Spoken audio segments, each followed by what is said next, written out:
class regarding the whiteboard. In today's class I will tell you about objective form of poetry. तो ध्यान में रखना है कि अभी तक जो हम लोग कवर कर रहे हैं या जो जो लेक्चर हम लोगों ने लिया हुआ है उसमें फॉर्म्स ऑफ पोइट्री पर चल रहे हैं।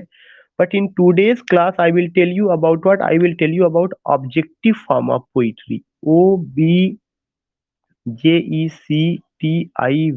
Objective form of poetry. And remember that when I talk about objective form of poetry, so in objective form of poetry, we know it very well कि what type of poems come. Objective form of poetry में एक तो epic आता है, दूसरा mock epic, तीसरा ballad and the fourth is dramatic monologue.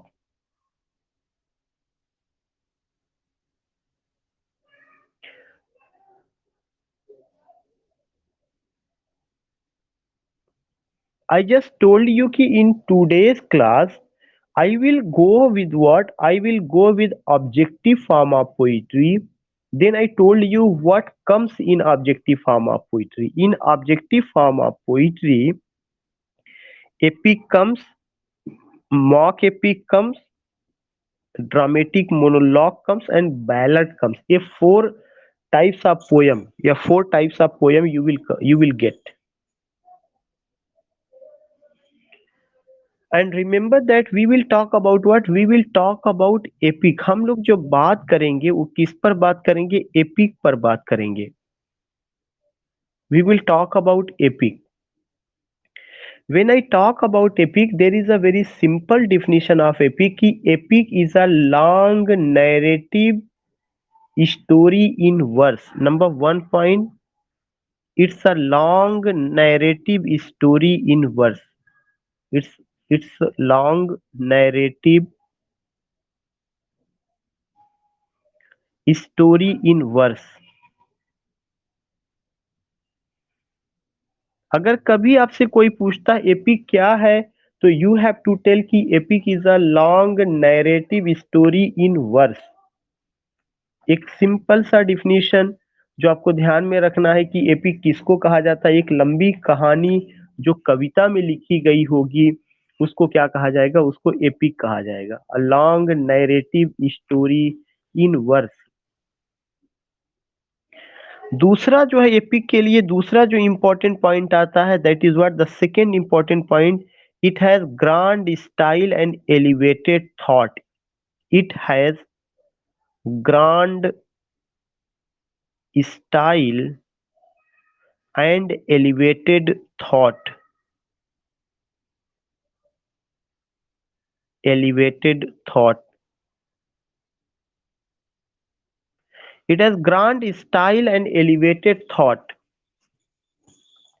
This is the second point. It has grand style and elevated thought.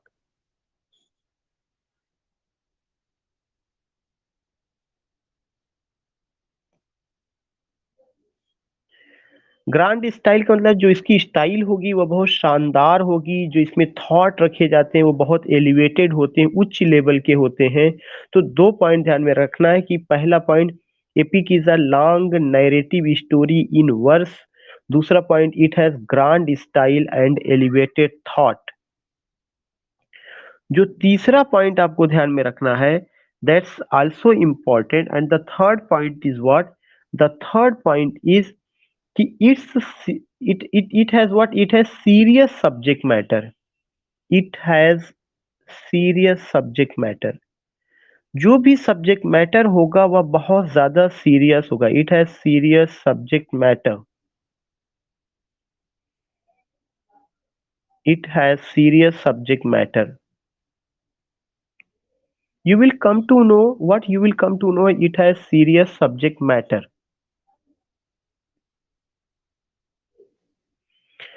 Another point कि जो भी सीरियस सब्जेक्ट मैटर होगा that serious subject matter is told in formal and elevated style.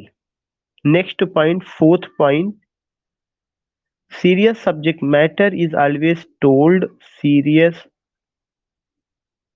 subject matter is always told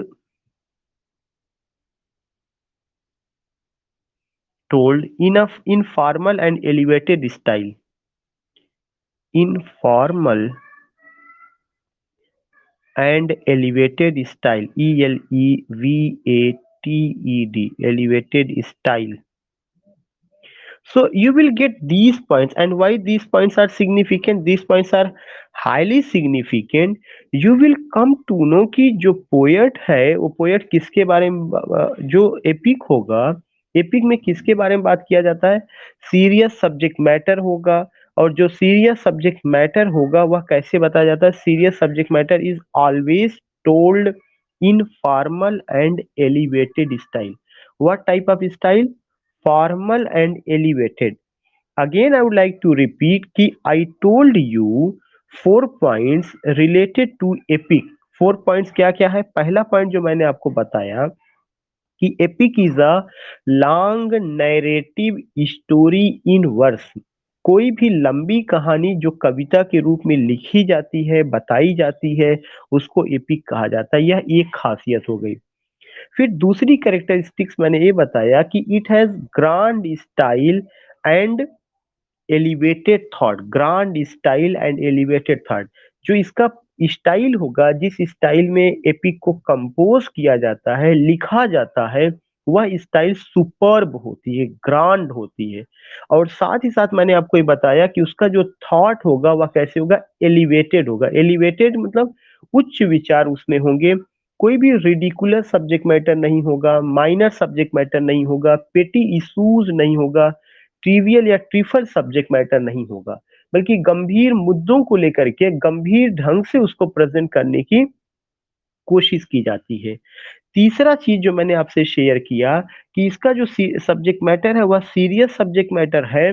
और उस serious subject matter को कैसे बताया जाता है, often told in formal and elevated style. Formal और एलिवेटेड स्टाइल वह स्टाइल होती है जिसमें किसी तरह का सब्जेक्टिविटी नहीं पाया जाता, बल्कि पोएट बिल्कुल क्या करता है, एकदम न्यूट्रल होकर के अपनी बात को किसी कैरेक्टर के माध्यम से रखेगा। जैसे अगर मैं आपको ये चारों पॉइंट लेकर के अप्लाई करूं कि एपिक आप कहाँ पर पाते हैं, तो always Paradise Lost will come in your mind because John Milton is prescribed in our syllabus and we always come कि जॉन मिल्टन का जो पैराडाइज लॉस्ट है वह सिलेबस में है और उसमें हम उन सब चीजों को देखते हैं। So what I want to say, Paradise Lost जो है यह एपिक का एग्जाम्पल है। और जब आप पैराडाइज लॉस्ट को पढ़ते हैं तो आपको पता चलता है कितनी किताबों में बांटी गई है, 12 किताबों में। तो मैंने आपको क्या लिखवाया था, लॉन्ग नैरेटिव स्टोरी। अगर कोई किताब 12 किताबों में अगर बांटी गई है तो इसका मतलब कि वह लॉन्ग नैरेटिव स्टोरी है। और एक एक किताब जो है आपका 1000 लाइन, 900 लाइन, 800 लाइन समथिंग। तो पहला पॉइंट आपका अप्लाई होता है उसको लेकर के।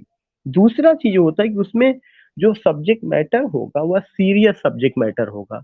जो पैराडाइज लॉस्ट जो एपिक है उसमें आप देखेंगे कि जो सब्जेक्ट मैटर है वह किससे रिलेटेड है, falling of Adam and Eve. और फॉलिंग ऑफ एडम और ईव का मतलब हो गया that is related to human beings race. मतलब जो मानव जाति है उस उससे ह्यूमन रेस से related, that is related to human human beings से है। किसी एक पार्टिकुलर कम्युनिटी से, किसी एक पार्टिकुलर ट्राइब से या किसी एक पार्टिकुलर नेशन से नहीं बिलोंग करता है, बल्कि उसमें बताया गया कि हमारे जो अर्लीस्ट फोर फादर्स थे एडम और ईव, वो स्वर्ग में रहा करते थे। कैसे शैतान ने उनको बहकाया और कैसे ईश्वर नाराज हो गए, फिर उनको उन्होंने क्या किया, स्वर्ग से निकाल करके धरती पर एक तरह से लाया। तो एक पूरा जो सिस्टम है, ये पूरा सिस्टम ये बताता है कि जो सब्जेक्ट मैटर है वह कितना ग्रेट है या कितना ग्रांड है। फिर वर्ड आता है कि फॉर्मल स्टाइल। फॉर्मल स्टाइल वह स्टाइल होती है जब कोई भी राइटर जो है क्या करता है, बगैर किसी पक्षपात के एकदम न्यूट्रल होकर के पूरा प्रेजेंटेशन करता है। Means whether you find the character of Satan, God, Adam, Eve, Beelzebub, whatever the character you find, उसको इतना अच्छे ढंग से प्रेजेंट करते हैं कि ऐसा लगता है कि समथिंग इज या we are going to believe, and that is what the treatment of the subject matter is highly serious, वो काफी गंभीर होता है। तो ये चार बातें मैंने आपको एपिक को लेकर के बताई हैं। One thing I want to know कि are you getting my voice and the whole thing, what the point I, my voice is breaking, और कोई?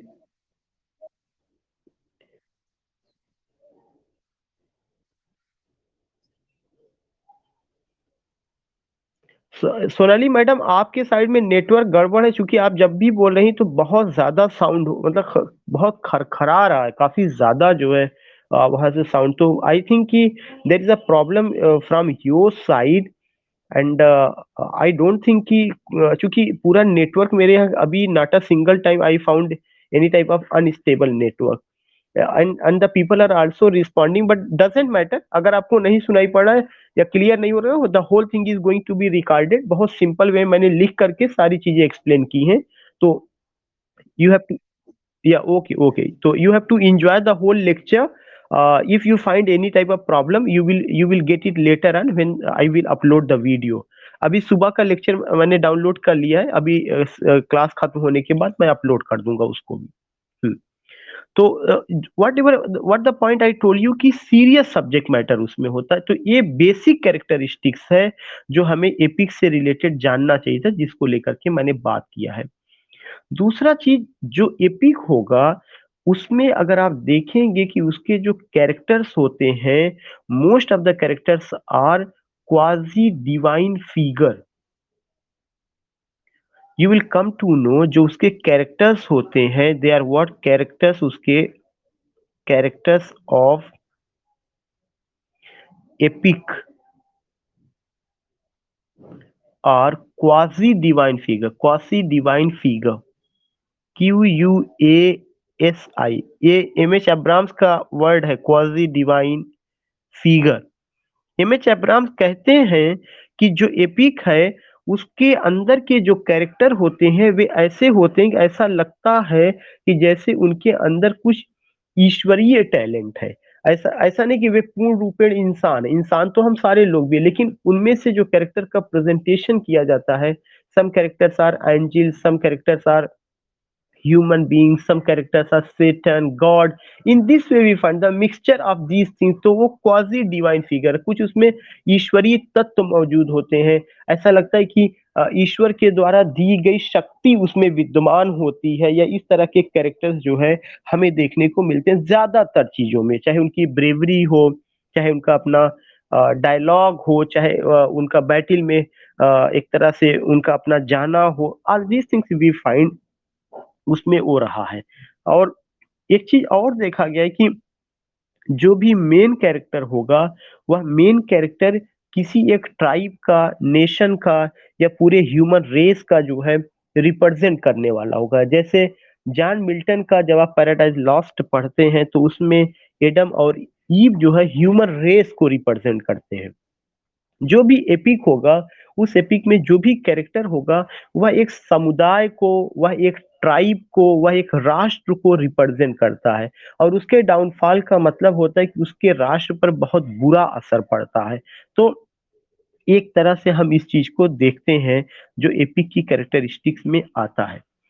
दूसरा चीज आपको ये जानना चाहिए कि जो एपिक होता है, टाइप्स ऑफ एपिक पर अब हम लोग बात करेंगे। TYPES, types of epic. अब हम लोग जब टाइप्स ऑफ एपिक पर बात करेंगे तो you will come to know there are two types of epic. There are two type, दो तरह से होता है, two types of epic. Epic जो होता है वह दो तरह से होता है। There are two types of epic. Epic दो तरह से होगा। दो तरह से जो एपिक है वो कौन कौन सा है? सबसे पहला तो primary epic, the first is primary epic, and the second is secondary epic. SECONDARY, primary epic या सेकेंडरी एपिक, यहाँ से क्वेश्चन पूछा जाता है और and many times question has been asked. So remember that कि व्हेन वी टॉक अबाउट कि there are two types of epic, then the first is what, the first is primary epic and the second is secondary epic. What I want to say, what I want to tell you, जब भी आपको primary epic की बात करनी होगी तो primary epic को हम ट्रेडिशनल एपिक भी कहते हैं. प्राइमरी शार्ट में मैं लिख रहा हूं, एपिक आपका primary epic is also known as traditional epic, also known as traditional epic, TRADITIONAL.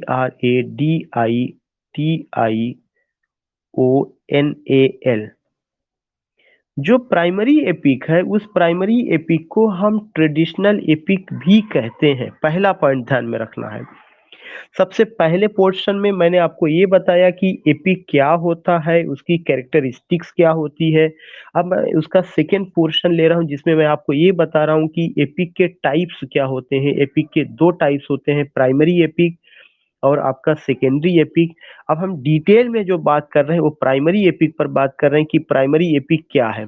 I just told you कि जो प्राइमरी एपिक है उस प्राइमरी एपिक को हम also known as traditional epic, और एक और उसका नाम दिया गया है कि इसके अलावा हम इसको जो है और क्या नाम देते हैं, फॉक एपिक भी नाम देते हैं, FOLK, फॉक एपिक.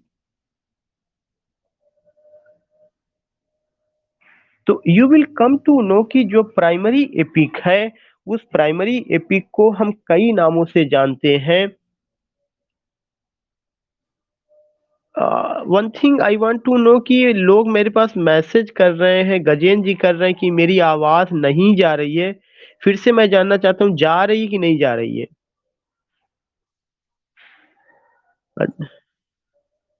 अच्छा, आई डोंट नो कि व्हाट द प्रॉब्लम, इसका मतलब नेटवर्किंग प्रॉब्लम वहां पे होगा.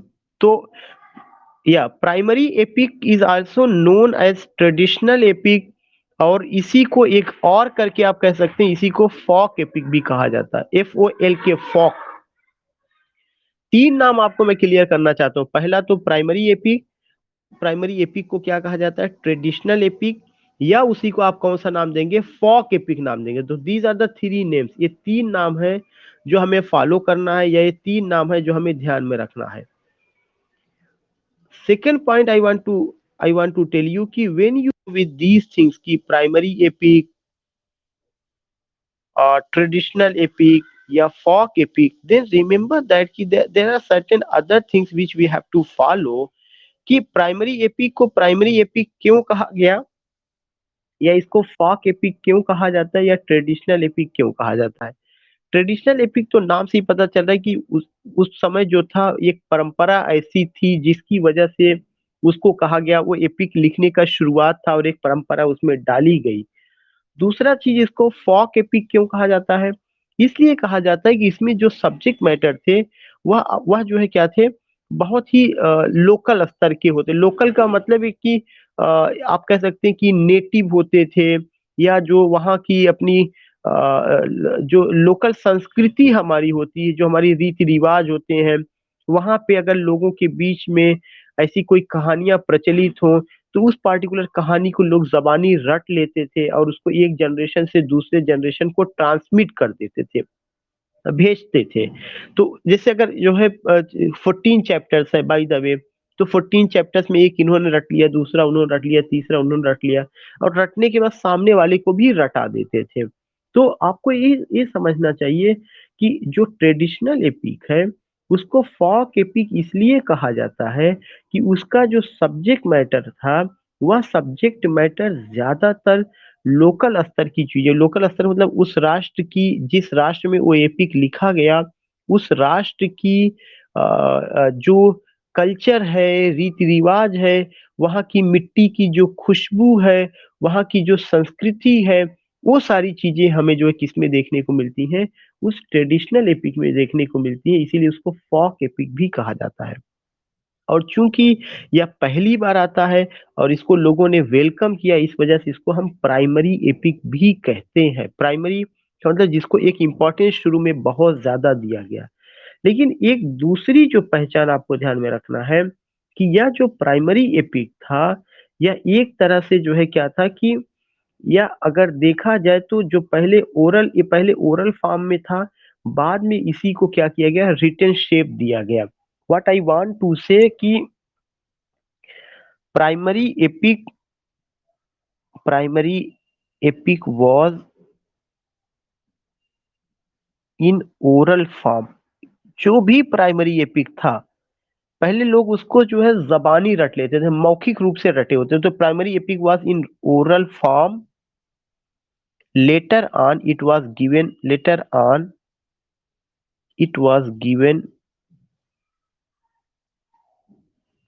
written shape।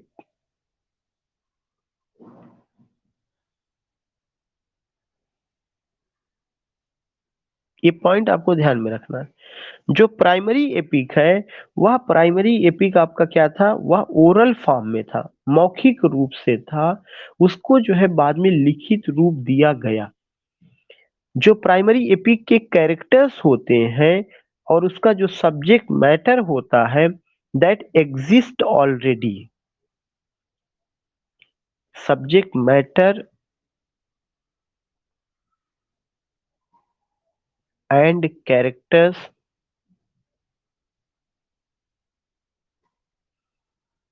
Of primary epic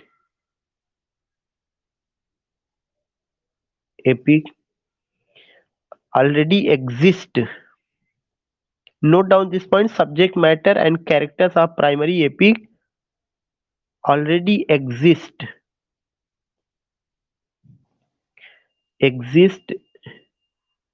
They are not invented by the author, they are not invented by the poet।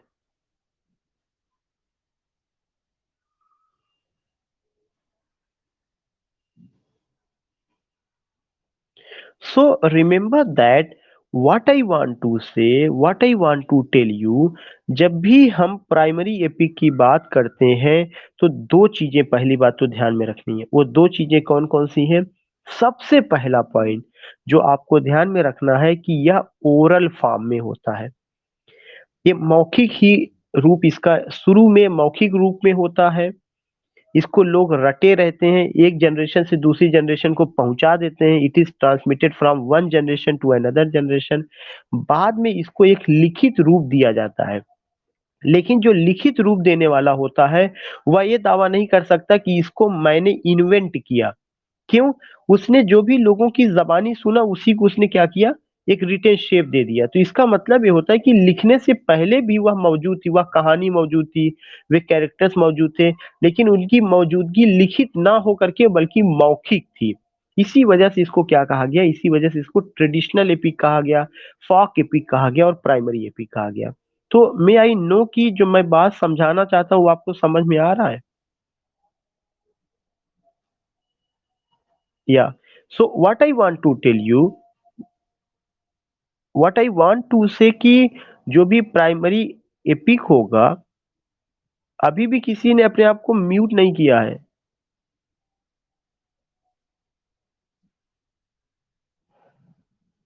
Madam please mute yourself. So what I want to say कि when I when I talk about traditional epic, always you have to keep in your mind three points.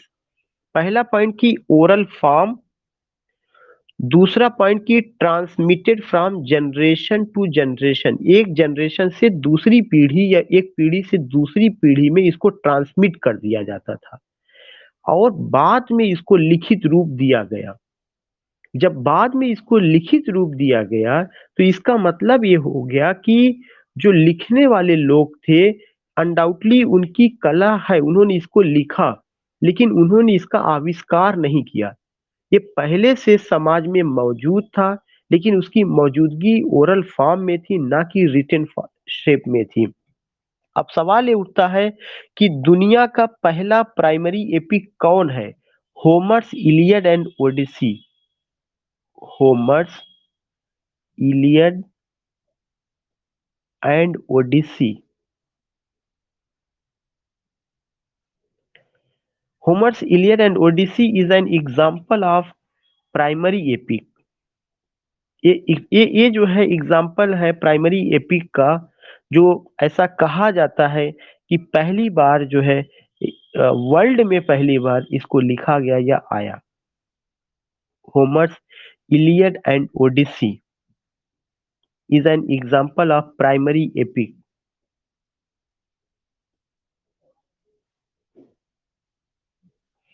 इसके अलावा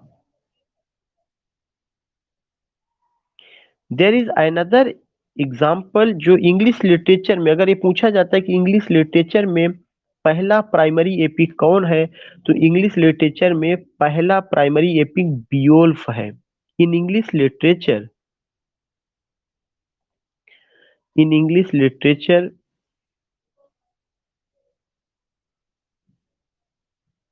first primary epic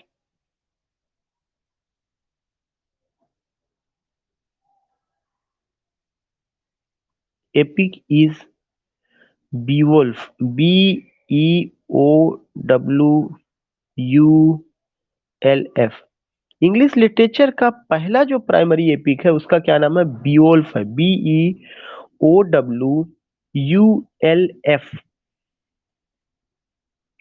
BEOWULF। Beowulf. Beowulf जो है ये Anglo Saxon period में आया। BEOWULF। Beowulf came in Anglo Saxon period. Beowulf came in Anglo Saxon period. जिस period में आता है उसका क्या नाम है? That is Anglo Saxon period. Beowulf came in Anglo Saxon period.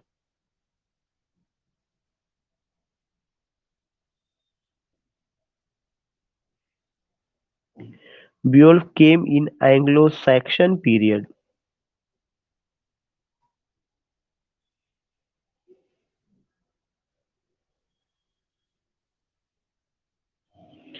Second point I want to tell you कि जो बियोल्फ है यह एंग्लो सैक्सन पीरियड में आता है, और जो एंग्लो सैक्सन पीरियड की डेट है वो 450 से 1066। I would like to write it here.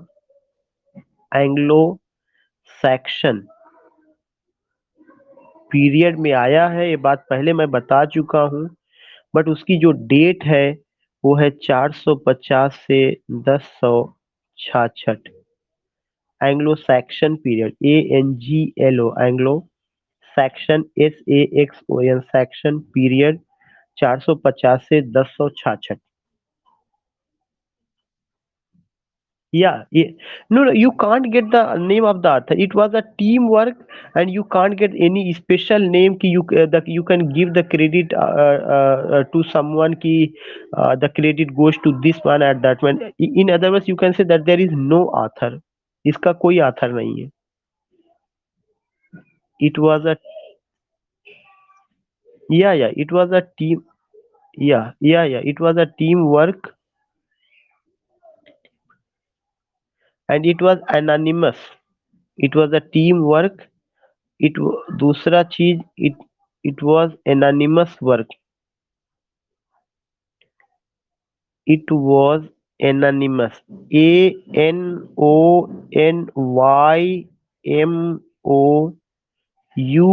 This is the spelling, anonymous. जिसके आथर का नाम ना पता हो उसको हमें क्या कहना? That is anonymous. तो it was a team work, कोई एक नहीं है होगा कि इसको लिखा होगा, टीम वर्क रहा था, और the credit is not given to any particular person. Then remember that अगर कोई रहा भी होगा तो उसके बारे में जानकारी नहीं है, और it was Anonymous work. It was Anonymous work, WORK। So what did I tell you? I just told you about traditional epic, folk epic, or primary epic. Again, I would like to repeat कि when I told you about traditional epic, folk epic or primary epic, I just told you कि जो ये traditional epic है, जो folk epic है और जो primary epic है, उसकी कैरेक्टरिस्टिक्स यह है कि यह ओरल फॉर्म में रही है। दूसरी यह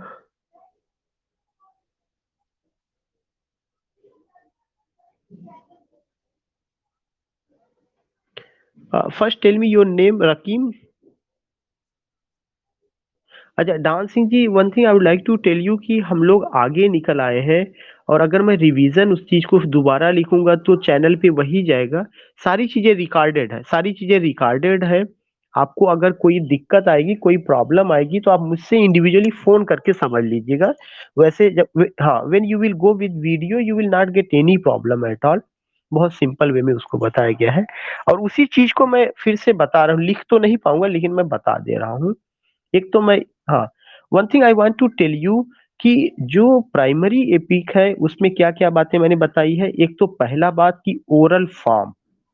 दूसरा चीज मैंने ये बताया है कि उसमें जो है जो भी उसको हुआ कि उसको उसकी स्टोरीज, उसके characters, they already exist, they are found in society, and the events, characters and the whole stories were learnt by heart and transmitted from generation to generation। एक जनरेशन से दूसरी जनरेशन को रटा दिया जाता था, पहुंचा दिया जाता था। बाद में इसको जो है later on it has been given the written shape. और इसकी परंपरा जो शुरू की गई किसके द्वारा? होमर की इलियड और ओडिसी के द्वारा। इंग्लिश लिटरेचर में इसकी जो परंपरा शुरू की गई, एंग्लो सैक्सन पीरियड में एक एपिक आया है जिसका नाम बीवोल्फ था, वहां से शुरू होती है। तो हमें पता है कि ये सब चीजें। दूसरा चीज मैंने ये कहा कि हमेशा ध्यान में रखना है कि राइटर ने लिखने का काम किया। प्राइमरी एपिक का जो भी राइटर होगा उसने लिखने का काम किया, इन्वेंट करने का काम नहीं किया। इन्वेंट माने आविष्कार, और आविष्कार का मतलब ये हुआ कि पूरी रूपरेखा, पूरा उसका अपना स्ट्रक्चर, चाहे वह कैरेक्टर से रिलेटेड हो, चाहे वह इवेंट से रिलेटेड हो, चाहे वह कहानी से रिलेटेड हो, वह पहले से मौजूद रही है। बस उसको एक लिखित रूप राइटर ने दिया। This it means that characters, events and other things related to primary epic exist already, उनका अस्तित्व पहले से समाज में मौजूद रहा है। अब मैं जो आपको बताने चल रहा हूँ that is secondary epic. SECONDARY, secondary epic और literary epic, LITERARY, secondary epic और लिटरेरी एपिक। जो सेकेंडरी एपिक है उस सेकेंडरी एपिक को हम एक और नाम देते हैं, वह क्या है? Literary epic. सबसे पहला चीज आपको जो सबसे इंपॉर्टेंट पॉइंट ध्यान में रखना है वह क्या है? Individual craftsmanship. Individual individual craft, CRAFT, craftsmanship. This is very important. सबसे पहला जो पॉइंट आता है वह कौन सा पॉइंट होता है? Individual craftsmanship. इसमें एक आदमी का व्यक्तिगत टैलेंट नजर आता है, इंडिविजुअल क्राफ्टमैनशिप। और एक आदमी का जो व्यक्तिगत टैलेंट नजर आता है, इसका मतलब ये हुआ कि जो लिटरेरी एपिक है उसके जो कैरेक्टर्स हैं, उसका अपना जो वे ऑफ नरेशन है, जो स्टाइल है, जो थीम है, वह खुद राइटर की उपज होती है। Writer invents character, writer creates theme and gives it a beautiful structure. तो पहली चीज जो मैंने लिखा वह क्या है? Individual craftsmanship. जैसे पैराडाइज लॉस्ट जो है वह लिटरेरी एपिक का एग्जाम्पल है या सेकेंडरी एपिक का एग्जाम्पल है।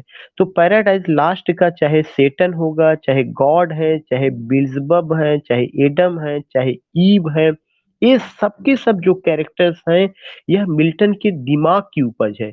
मिल्टन के दिमाग की उपज का मतलब कि जिस हिसाब से उन्होंने जिस हिसाब से उन्होंने बाइबल से सब्जेक्ट मैटर लिया, बाइबल से कैरेक्टर लिया, लेकिन जैसा प्रेजेंटेशन उन्होंने पैराडाइज लास्ट में किया है, ऐसा प्रेजेंटेशन बाइबल में नहीं, बल्कि उसको उन्होंने एक नया रूप, नया लुक, नया आकार दिया। तो इट मीन्स दैट यह चीज क्या कहलाती है? इंडिविजुअल क्राफ्टमैनशिप, व्यक्तिगत टैलेंट उनका। सो ऑलवेज रिमेम्बर दैट, आप कभी ये ना सोचिएगा कि अरे जो मिल्टन बताते हैं ये तो पैराडाइज लास्ट में पहले से मौजूद है, तो ये कैसे इन्वेंशन हो गया? No, that is invention. Invention means here, invention does not mean कि ultimately कि you are going to just create such a type of character which already exists and you have imitated. Here invention means creativity. आपने नकल नहीं की, बल्कि वो character, वो घटना समाज में थी, लेकिन आपने पूरे स्ट्रक्चर को उसका चेंज कर दिया।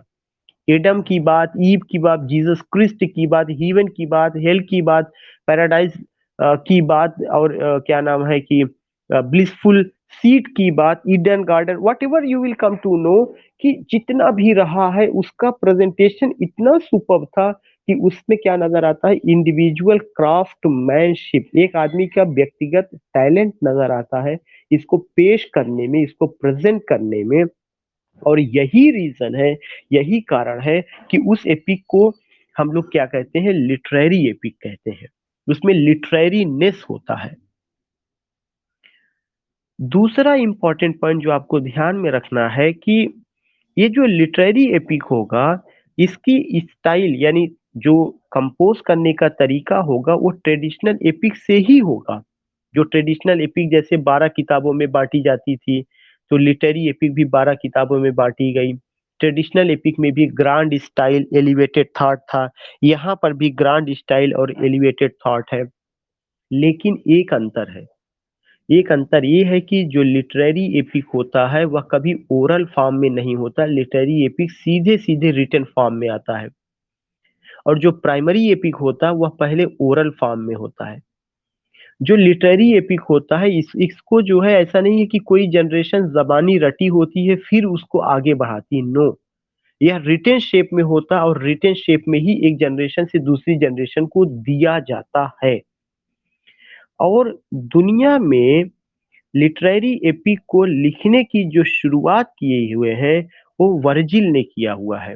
Remember that, वर्जिल्स एनीड, VIRGIL एपोस्ट्रोफियस, वर्जिल्स एनीड, AENEID, वर्जिल्स एनीड is the first literary epic, first literary epic. Virgil का जो एनीड है, यह पहला लिटरेरी एपिक है। वर्जिल्स एनीड is the first literary epic. वर्जिल्स एनीड is the first literary epic.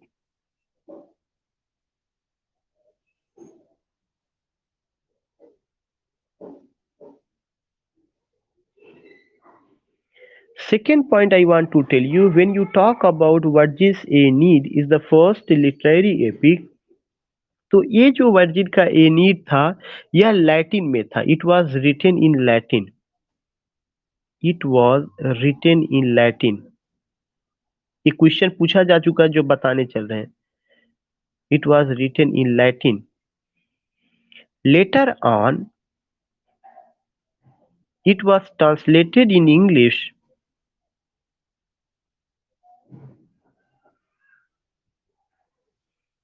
It was translated in English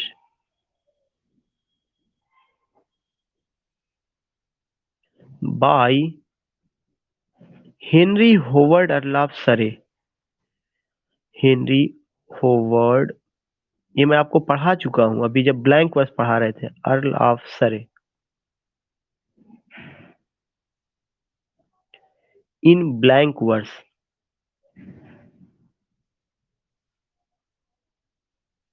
you can note down, तब मैं erase करूं, note कर लीजिए पहले।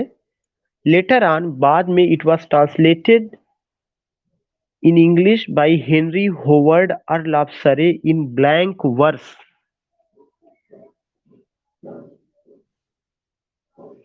इन 1540 1540 ईस्वी में ट्रांसलेट किया गया।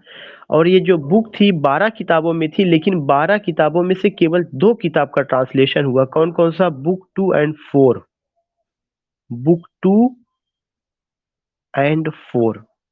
वर्जिल की एनीड लैटिन में आती है, जो कि दुनिया की पहली जो है लिटरेरी एपिक है। लेकिन बाद में इसको इंग्लिश में ट्रांसलेशन का काम जो किया है वो किस आदमी ने किया है? हेनरी होवर्ड अर्लाफ सरे ने किया है। और किस में लिखा है? ब्लैंक वर्स में लिखा है। कब लिखा है? 1540 में लिखा है। और कौन सी 2 किताबें थी? Book 2 and book 4। बाद में इसी एपिक को जॉन मिल्टन ने फॉलो किया और उस इसी की स्टाइल या चीजों को फॉलो करते हुए वे पैराडाइज लॉस्ट लिखते हैं। ये भी क्वेश्चन पूछा जा चुका है। जॉन मिल्टन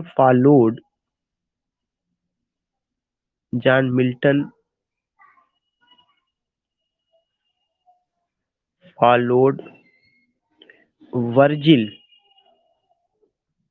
इन कंपोजिंग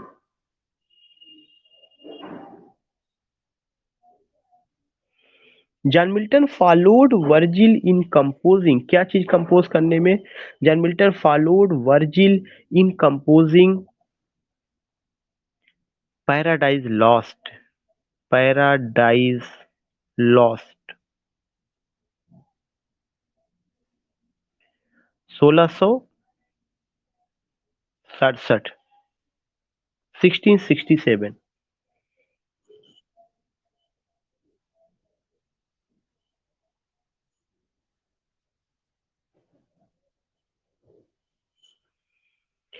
ये मैंने आपको बता दिया किसका स्टाइल से मीन्स जो भी एपिक रहा है उस पार्टिकुलर एपिक की चीजों को मैंने आपको बताया कि क्या क्या चीजें रही हैं।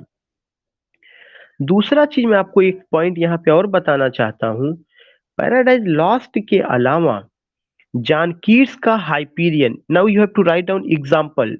एग्जाम्पल लिखना है। John Keats, KEAT, John Keats Hyperion.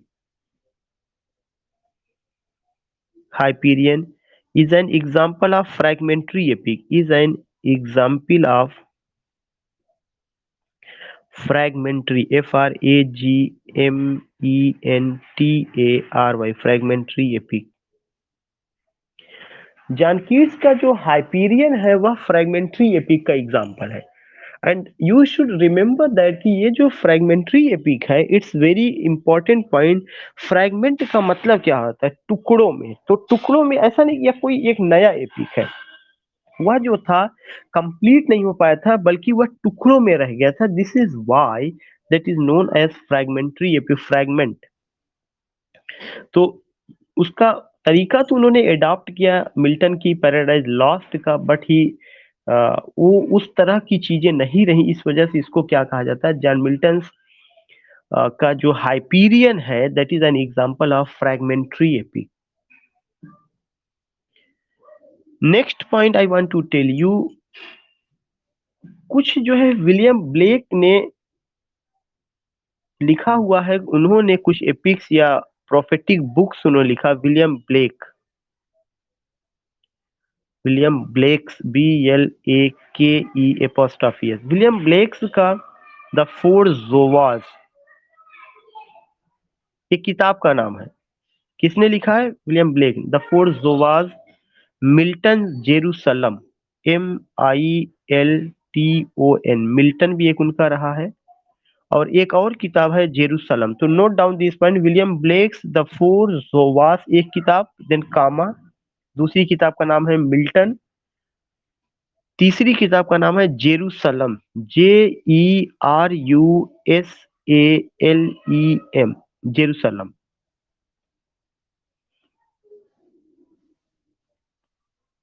Are prophetic is an example of prophetic books, is an is an example of prophetic books, PROPHETIC। एक और क्वेश्चन आपके लिए नया बनेगा, ये चीज बहुत इंपॉर्टेंट है। प्रोफेटिक बुक्स को, which books are called prophetic book, किन किताबों को हम प्रोफेटिक बुक्स के नाम से जानते हैं या कह सकते हैं? Jerusalem is an example of prophetic books.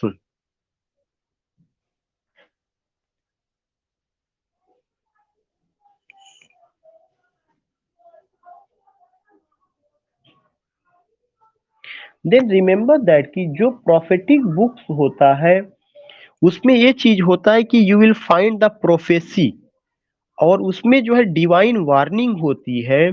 और ये चीज होता है कि आने वाले समय में जैसे अगर कोई ऐसी दैवी एक तरह से भविष्यवाणी हो कि दुनिया फना हो जाएगी, कयामत आएगी, इस तरह का जो भी एक तरह से मैसेज या जो भी बातें बताई जाती हैं, और उसको लेकर के अगर कोई किताब लिखी जाती है तो उस चीज को क्या कहा जाता है? Prophetic books. प्रोफेटिक का मतलब प्रोफेसी से है, जिसमें ये भविष्यवाणी की जाती है कि डूम्स डे विल कम, कयामत का दिन आएगा, दुनिया फना हो जाएगी, सारी चीजें नष्ट हो जाएंगी।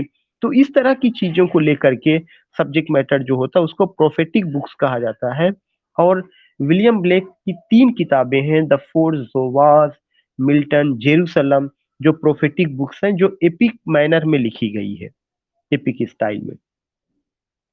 एक और बहुत इंपॉर्टेंट क्वेश्चन है कि एपिक को जो है क्या किया गया है कि epic was ranked by Aristotle, epic was ranked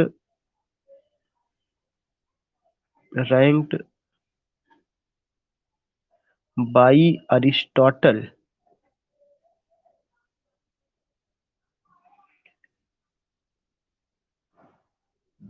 as second only to tragedy, only to tragedy. ये एक इम्पॉर्टेंट पॉइंट है कि एपिक को अरिस्टोटल ने जो रैंक दिया हुआ, वह कौन सी रैंक दिया है? एपिक को अरिस्टोटल ने सेकेंड रैंक दिया है। तो epic was ranked by Aristotle as second only to tragedy. Aristotle ने एपिक को जो रैंक दिया हुआ है वह सेकेंड रैंक दिया है, मतलब ट्रेजेडी के बाद। मतलब ट्रेजेडी उनकी नजर में पहले है, और फिर उसके बाद आपका क्या है? एपिक है, और तीसरे नंबर पे कॉमेडी है। तो ये क्वेश्चन पूछा जा चुका है कि अरिस्टोटल ने ट्रेजेडी को कौन सी रैंक दी है? सेकेंड रैंक दिया हुआ है। पहले नंबर पे क्या है? ट्रेजिडी, दूसरे नंबर पे एपिक, तीसरे नंबर पे कॉमेडी। नेक्स्ट पॉइंट जो मैं और शेयर करना चाहता हूं, जो एपिक की एग्जांपल्स हैं या उसमें दांतेज डिवाइन कॉमेडी, हमें नाम नोट कर लेना है केवल, दांतेज डिवाइन कॉमेडी। दूसरा है एडमंड स्पेंसर्स फेरी क्वीन,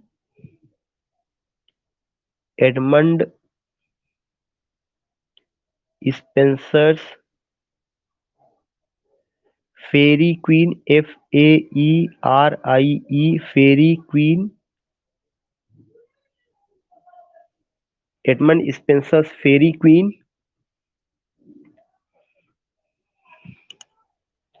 तो you will come to know कि एडमंड स्पेंसर्स फेरी क्वीन, और उसके पहले जो मैंने आपको बताया, क्या बताया? Dante's Divine comedy.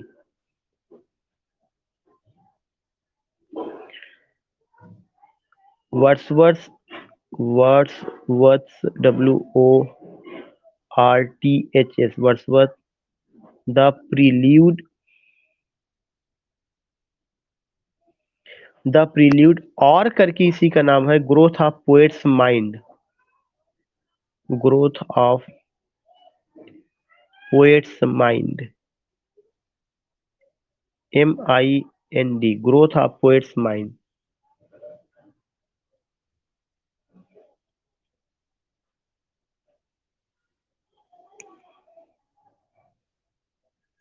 Next point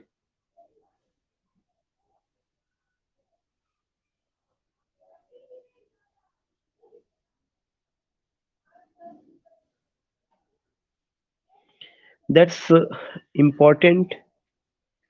There is the Hardy's Dynast, Dynasts, Dynast, epic drama.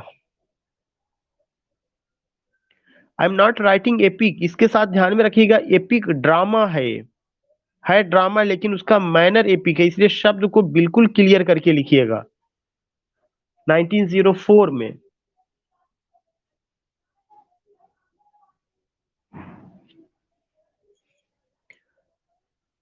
Matthew Arnold, Sohrab and Rustam. Matthew Arnold, Sohrab and Rustam.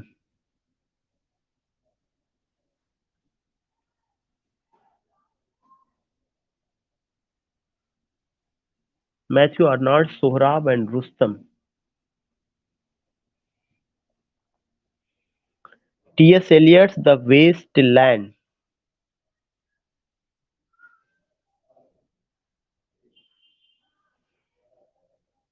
The Waste Land को भी कुछ क्रिटिक्स ने मॉडर्न एपिक का नाम दिया है, यद्यपि ये कोई 12 किताबों में नहीं है, लेकिन कुछ ना कुछ ऐसा नाम दिया गया है।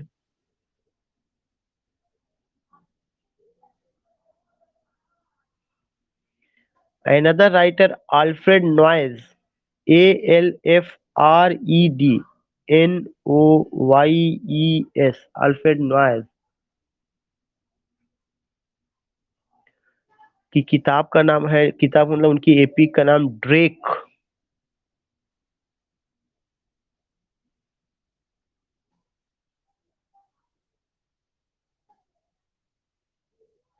सो यू विल गेट कि ये सारी चीजें रही हैं। पैराडाइज रिगेन भी आपको पता है वह उसी मैनर में रही है। पैराडाइज लास्ट मैंने एग्जांपल दिया, पैराडाइज रिगेन भी रही है।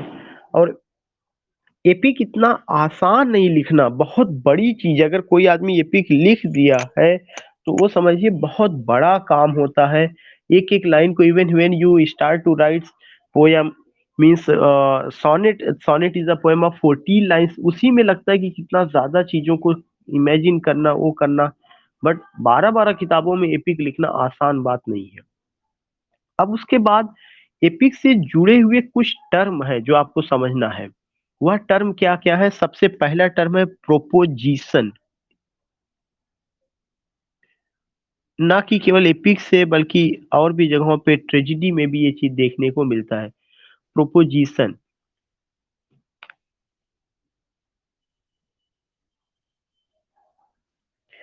प्रोपोजिशन में केवल आपको एक लाइन में लिखना है, the statement of the theme. The statement of the theme.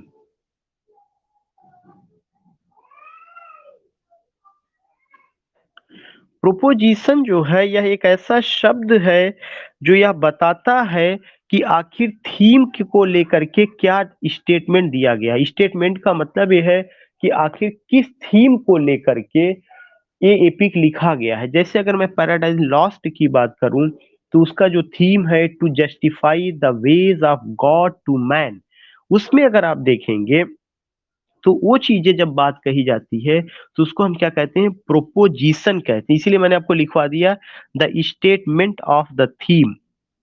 Now I want to know, are you getting my voice?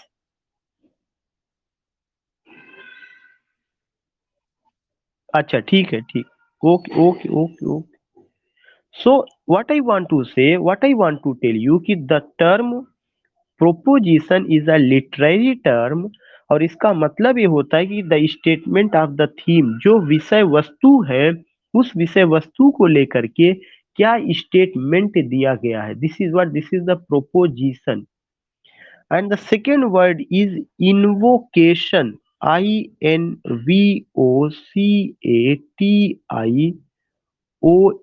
invocation.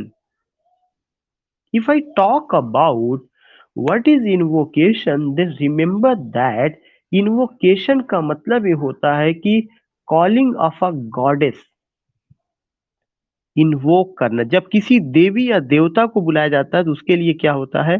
Calling of God और गॉडेस। उसके लिए वर्ड इन्वोक वर्ड यूज किया जाता है, invocation.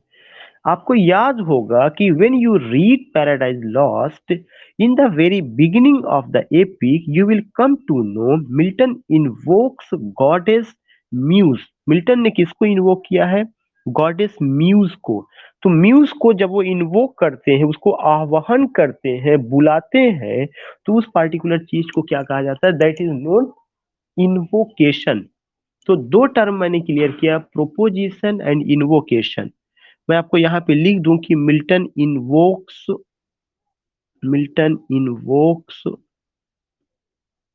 Goddess muse.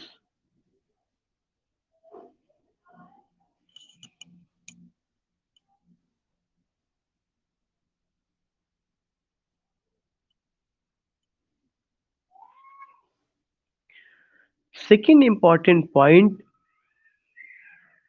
You will come to know कि जो भी epic होगा उस एपिक में एक कॉमन बातें होती हैं जो मैंने आपको बताया, proposition, invocation, all these things. बाकी जो एपिक है, जो आपको पढ़ना है, टीजीटी और पीजीटी दोनों लोगों के लिए, पैराडाइज लास्ट दोनों लोगों को समझना है, द प्रील्यूड दोनों लोगों को समझना है, और मतलब यहाँ से, और पैराडाइज रिगेन्ड आपको समझना, थोड़ा बहुत मैं एडमंड स्पेंसर की फेरी क्वीन पर बात करूंगा।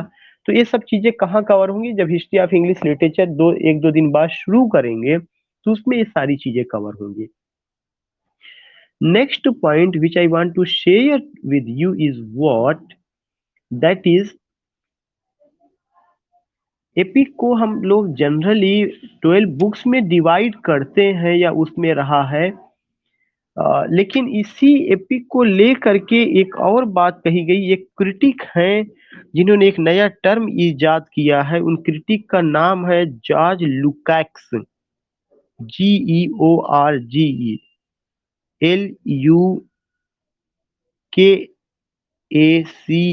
George Lukacs. जॉर्ज लुकैक्स ने एक शब्द यूज किया है जिसका नाम है bourgeois epic, BOURGEOIS, bourgeois epic. जो जॉर्ज लुकैक्स हैं उन्होंने इस शब्द का इजाद किया है और उसको उन्होंने नाम दिया है bourgeois epic, BOURGEOIS। And what do you mean by bourgeois epic? जो बूर्जुआ एपिक है इसका मतलब ये है कि novels which in his view reflect the social reality। just I would like to refer here कि जॉर्ज लुकैक्स का एक कहना है, all novels, ये आप राइटिंग इन इसकी राइटिंग करिए and I will explain it. all novels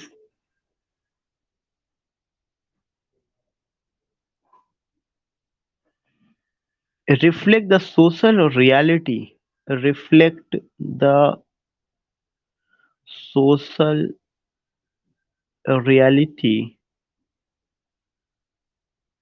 reflect the social reality of their capitalist age, of their capitalist age। एक इम्पॉर्टेंट पॉइंट उन्होंने बताइए। जॉर्ज लुकैक्स कहते हैं कि वे नावेल जो अपनी एज की कैपिटलिस्ट रियलिटी को प्रेजेंट करता है, वह नावल क्या होता है? वही वो उस नावल को हम क्या नाम देंगे? बूर्जुआ एपिक नाम देंगे। क्या नाम देंगे? Bourgeois epic.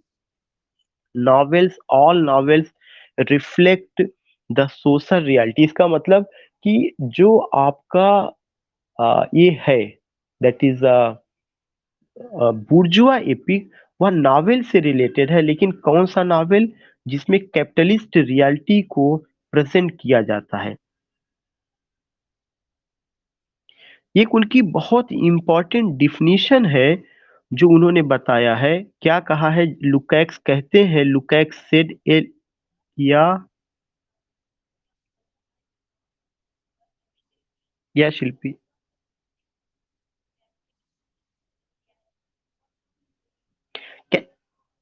yeah.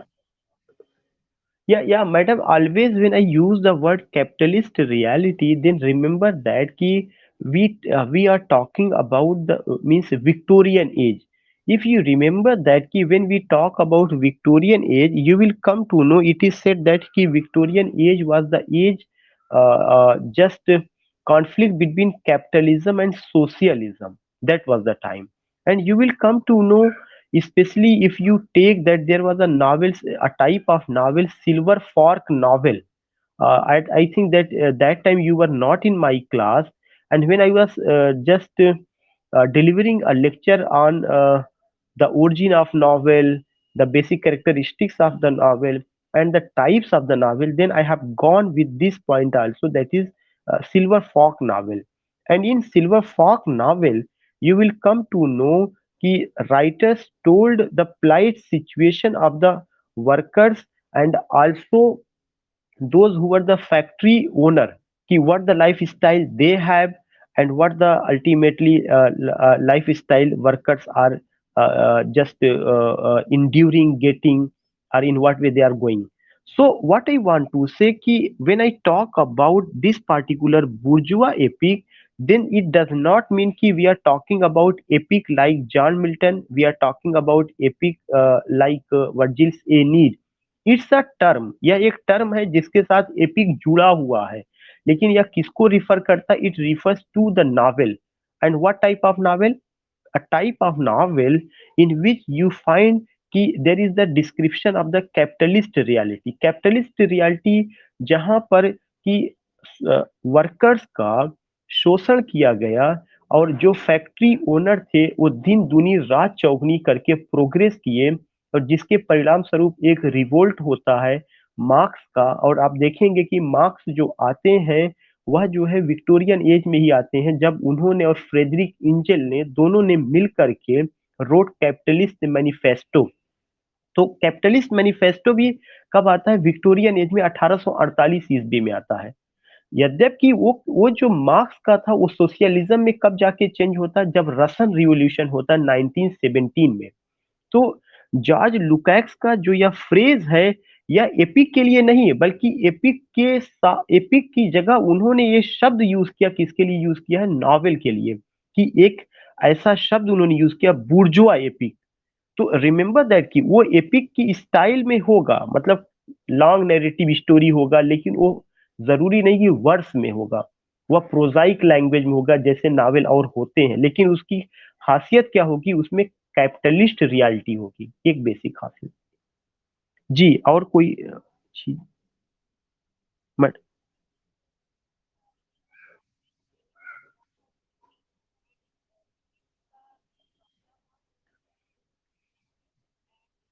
या इंडस्ट्रियलिस्ट एंड लेबर, या exactly. Yeah, this is these are the points which I shared with you. कि especially industrialist and labor, or you can say a particular gap between capitalism and socialism. Downtrodden people and one who are the and one who are ruling, या who are the ruler, उस particular चीज को लेकर के। और उसका सबसे बेहतरीन एग्जाम्पल जॉन गाल्स वर्दी।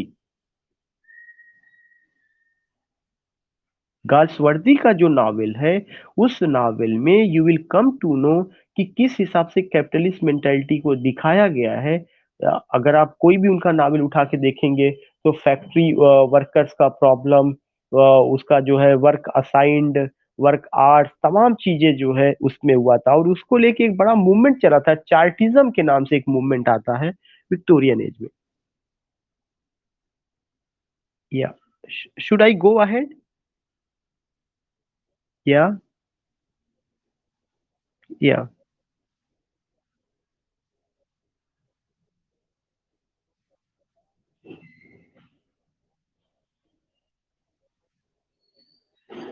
एक्चुअली नहीं नहीं, व्हेन यू टॉक अबाउट या देवी के लिए, when you talk about central God, then central god is written in the form of capital letter. But when you talk about various types of god, goddess, angel, all these things, then you write it in small letter, god and goddess.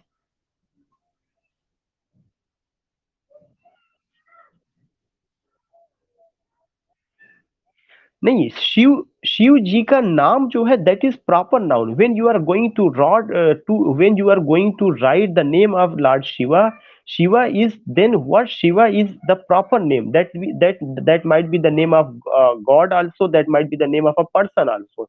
Ram जो होंगे वो जो है, जब आप God के sense में बात करते हैं कैपिटल लेटर में, तब वहां पर जो है राम का मतलब कि that is the proper noun की बात कर रहे हैं। लेकिन जब आप ये कॉमन नाउन गॉड या गॉडेस जो शब्द है, यह तो कॉमन नाउन हो गया ना, कोई भी गॉड, गॉडेस में कोई भी गॉडेस, गॉडेस काली, गॉडेस दुर्गा, कोई भी। लेकिन जब आप काली का बात करते हैं तो प्रॉपर नाउन की बात कर रहे हैं, दुर्गा की बात कर रहे हैं प्रॉपर नाउन की बात कर रहे हैं। लेकिन इसी गॉड में जो एक ईश्वर की बात, जहां पे सेंट्रल गॉड की बात होती है, वह कैपिटल लेटर में चला जाता है, जिसके अधीन सारे गॉड और गॉडेस है, जिसके या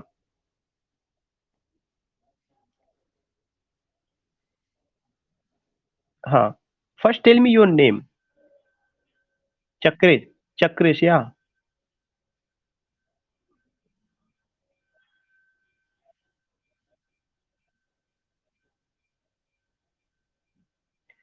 देखिए, सबसे बड़ा चीज की जो मैंने आपको बताया, मैंने ये वर्ड यूज किया बूर्जुआ एपिक यूज किया, मैंने बूर्जुआ नावल वर्ड नहीं यूज किया है। पहली बात तो ये समझने की कोशिश करिए। और फिर मैंने बताया कि यह जो बूर्जुआ एपिक मैं आपको इसलिए पढ़ा रहा हूं कि उसके साथ वर्ड एपिक जुड़ा हुआ है। कल आपको ऐसा ना हो कि एपिक मैं पढ़ा दूं और बूर्जुआ एपिक शब्द आ जाए तो आप कंफ्यूज होने लगे कि एपिक से ही जुड़ा हुआ चीज है, सर ने क्यों नहीं बताया। जो बूर्जुआ एपिक है वह लिटरेरी टर्म है, और वह हमेशा एपिक के अंदर ही स्टडी किया जाता है।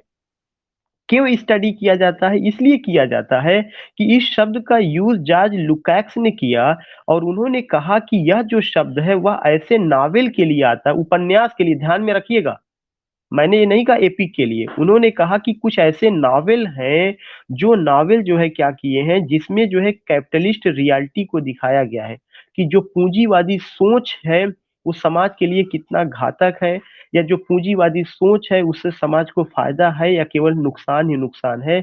ऐसे बहुत सारे नावल विक्टोरियन एज में लिखे गए हैं, जिसको कि मैंने अभी नाम दिया था कि सिल्वर फार्क नावल, या मैंने और आगे कहा जॉन गाल्सवर्दी का नावल, या अगर आप एनिमल फार्म चले चलेंगे वहां पर इसकी झलक आपको देखने को मिलेगी।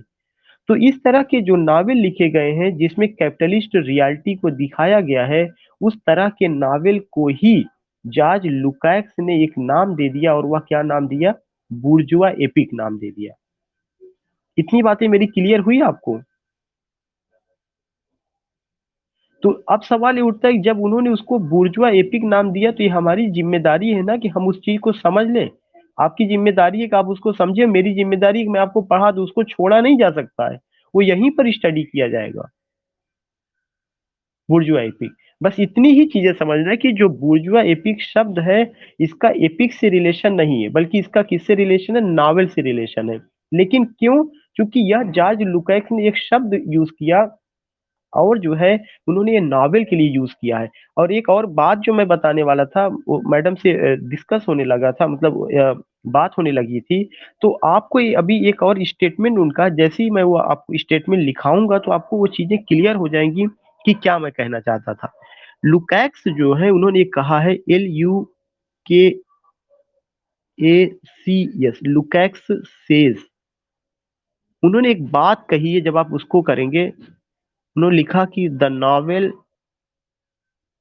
is epic, EPIC. The novel is epic of a world that has been abandoned by God. ये बहुत बड़ा कमेंट है। That has been abandoned, ABANDONED, abandoned by God। यह एक बहुत बड़ा स्टेटमेंट है, छोटी बात उन्होंने नहीं कही है। 8-10 शब्दों में उन्होंने बहुत बड़ी बात कही। उन्होंने कहा कि the novel is epic, novel एक ऐसा महाकाव्य है। The novel is epic of a world, जो नावल है यह एक ऐसी दुनिया का महाकाव्य है जिसमें जो है ईश्वर नाम की चीज नहीं है। अब आप ये कहेंगे कि इसमें क्या बताना चाहते हैं? आप देखिएगा कि चाहे पैराडाइज लास्ट हो, चाहे पैराडाइज रिगेन्ड हो, या उसके पहले के, मैंने आपको क्या या आई एम एक्सप्लेनिंग। मैंने ये बताया कि जो पैराडाइज लॉस्ट है या जो पैराडाइज रिगेन्ड है या उसके पहले के जो एपिक लिखे जाते थे उसके जो कैरेक्टर्स होते थे वो क्वाजी डिवाइन फिगर होते थे। कुछ ना कुछ ऐसे कैरेक्टर होंगे जिसमें कि ईश्वर द्वारा प्रदत्त जो तत्व होता है जिसको हम दैवी शक्ति कहते हैं उनमें मौजूद होगा, चाहे एडम होंगे, ईव होंगे, सेटन है, son of God Jesus Christ को देखेंगे या और भी जितने कैरेक्टर्स। लेकिन जॉर्ज लुकाक्स कहते हैं कि जो जिसकी बात मैं कर रहा हूँ नावेल की, उस नावल में ईश्वर नाम का तत्व ही नहीं है। न ईश्वर के द्वारा ऐसे कोई कैरेक्टर्स हैं जो कि आपको जिनके अंदर दैवी शक्ति कोई मौजूद हो कि अगर कोई चीज उनके साथ गलत हो रहा हो तो उनके अंदर इतनी शक्ति हो कि उसको सही कर लें। बल्कि वे क्या है, वहां पे उन्होंने कमेंट किया ईश्वर नाम की कोई चीज नहीं, ईश्वर ने लगता है दुनिया वहां पे छोड़ दी है। तो इसके पीछे उनका रीजन यही था कि इतना ज्यादा कैपिटलिस्ट मेंटालिटी के लोगों ने गरीबों का इतना शोषण किया कि गरीबों के उस शोषण की आवाज जैसे लगता है ईश्वर तक पहुंची ही नहीं, ईश्वर वहां पे है ही नहीं, इसलिए उनका ये कमेंट था। आप बहुत अच्छे ढंग से ये चीज समझ सकते हैं कि जब भारत में मार्च में लॉकडाउन लगा 21-22 मार्च को जब सिलसिला शुरू हुआ, तो दिल्ली से लेकर के बिहार की तरफ जाने वाले जितने भी सड़क पर थे वो मजदूर थे। ना तो उसमें कोई गवर्नमेंट एम्प्लॉई था, ना ही कोई नेता थे, ना ही कोई जो है डॉक्टर थे, इंजीनियर। हाँ, डॉक्टर इंजीनियर अपने कामों में लगे थे जिसको जहाँ काम करना था, लेकिन सड़क पे जो मौजूद था वो वही था जो कि कैपिटलिस्ट मेंटेलिटी के द्वारा शोषित किया गया था। मैं गवर्नमेंट एम्प्लॉई हूँ, मैं तो सड़क पे नहीं था, क्योंकि हम गवर्नमेंट एम्प्लॉई है, इतनी व्यवस्था थी कि हम बस गए सब्जी लिए चले आए, घर चले आए। आप ये बताइए, यह एक दर्द है जॉर्ज लुकैक्स का, और जॉर्ज लुकैक्स ने अपने दर्द में इस चीज को बयां किया हुआ है कि समाज का एक ऐसा तबका होता है जिसको ईश्वर भी छोड़ देता है, जहां पे आप ईश्वर की मौजूदगी को you can't find at all, the presence of God.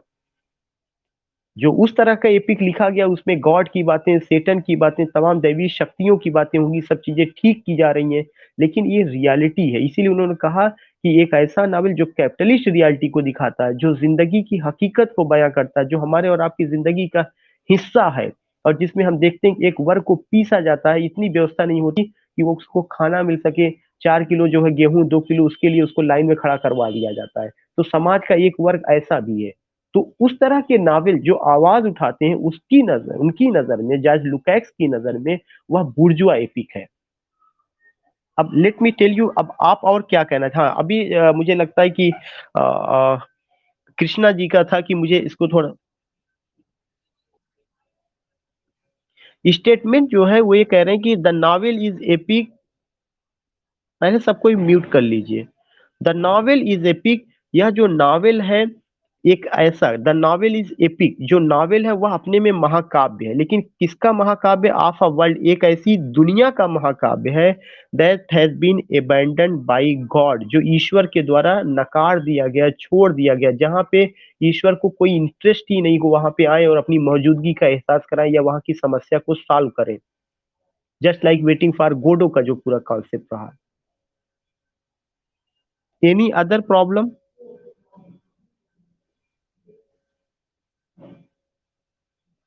Any other problem?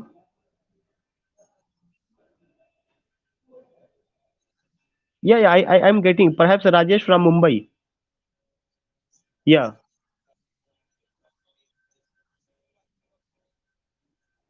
Undoubtedly, when you talk about नास्तिक तो अनडाउटली वी कैन से कि लुकैक्स का कॉन्सेप्ट, चूंकि लुकैक्स जो थे वह एक ऐसे क्रिटिक थे जो बहुत बड़े सोशलिस्ट थे, मार्क्सवादी विचारधारा के थे। तो जो मार्क्सवादी विचारधारा होगी या जो समाजवादी विचारधारा होगा, वह हमेशा जो है गरीबों के पक्ष में खड़ी हुई है। और वो देखिए, आज का समाजवाद चाहे जो है चोला पहन करके बड़ी सी बीएमडब्ल्यू कार से लोग चलने लगे, समाजवाद के नाम पर लूटे, तमाम काम किए, वो उसकी बात मैं नहीं कर रहा हूँ।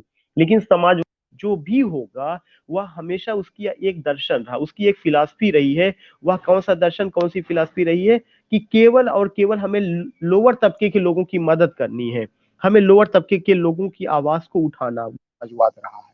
वह चीजें रही है, यह उनका एक विश्वास रहता है। नास्तिकता हम देख सकते हैं या बहुत सारे सोशलिस्ट ऐसे रहे हैं कि वो इसमें विश्वास करते हैं देयर इज नो गॉड, तो दैट डजंट मैटर, उस तरह की चीजें रही है, लेकिन ये हकीकत से रूबरू करा रहा है। तो या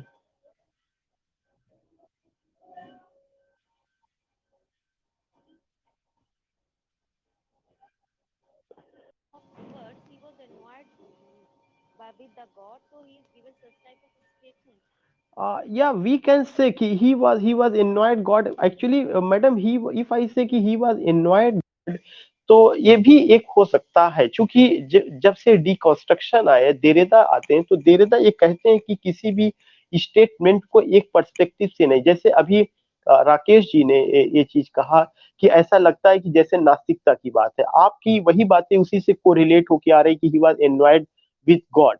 second thing I would like to tell you कि but I think he was not annoyed, you are right, but what I want to explain कि he was not annoyed with God, perhaps he was against the particular system in which he was living. Perhaps he was against the system in which he was living, the system which was established by the capitalist mentality. But he says and the people believe कि नहीं, ईश्वर सब कुछ ठीक कर देता है, मरने के बाद की जिंदगी में आपको जो है, जो अपने कष्ट झेले उसका बदला मिलेगा। लेकिन सोशलिस्ट थिंकर ये कहते हैं no, what is today you have to think about today, why are you thinking about tomorrow. Today का बात आप करिए ना, कि आज के, आज तो जिंदगी आज आपकी बेकार है, आज आप किसी काम के नहीं है, या you are not going to be valued at all. तो जितने भी लेवल पे आप एक्सप्लेन करेंगे, you are also right, Rakesh ji is also right, I am also right, क्योंकि हर चीज का उससे रिलेशन निकल रहा है। इसीलिए देरेदा कहते हैं कि there is no final meaning of a line, you can't get the final meaning, you can reach near the meaning, आप मीनिंग तक पहुंच सकते हैं, लेकिन आप फाइनल मीनिंग नहीं गेट अप कर सकते हैं। या any other? So I think let me conclude, let me bind up this session. First I want to know the response of some people, because हमने अभी जो आपको बताया एपिक का बताया, in morning I will take mock epic and so some other things, but जो battery है वो भी जो है बिल्कुल डाउन हो रही है इसकी मोबाइल की, तो कम से कम लेक्चर रिकॉर्ड हो जाए। And now we have 37 attendees. Just I want to know, Vinod ji, we have Krishna ji, we have Ambika ji, Poonam ji. You all can send your feedback, and just today joined Neetu madam. अगर नीतू जी आपको मेरी आवाज जा रही हो, तो मैं जो है आपसे जानना चाहूंगा, how do you find the session, did you face any problem?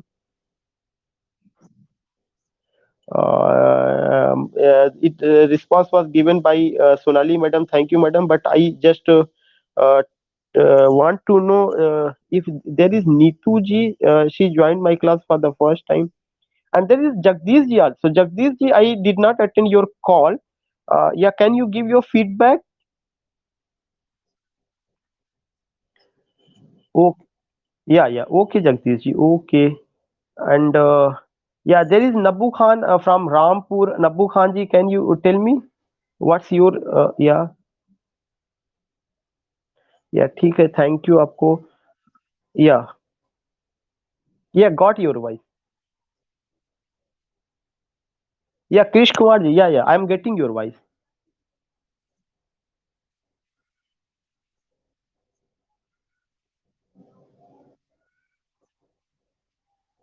या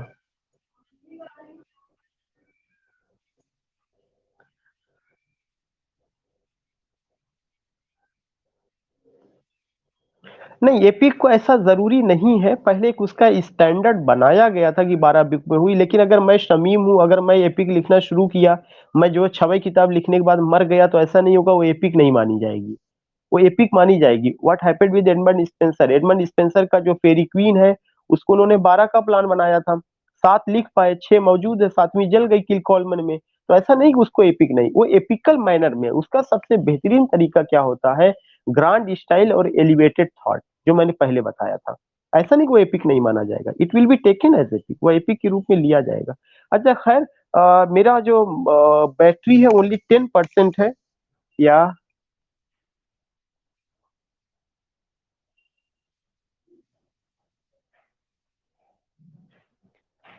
No, no, that's not epic. No, that's the long narrative poem.